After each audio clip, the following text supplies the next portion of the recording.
दरबार में जाके और भाई से कहता कि हे माई तू तो जगत जननी हो,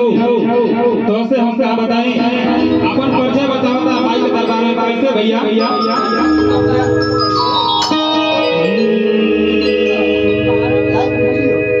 कि आई दुआरे बानी हे देवी माई कि रहुआ से आपन का अरे परिचय बताई। भक्त कहता भैया भैया कि आई दुआरे बानी हे देवी माई, आई दुआरे बानी हे देवी माई, हमारा से आपन का परिचय बताई। कहता कि चूमे के चाहत वाली कि चूमे के चाहत वाली कि रख सवा रख सवा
तोहर प्रीतिया के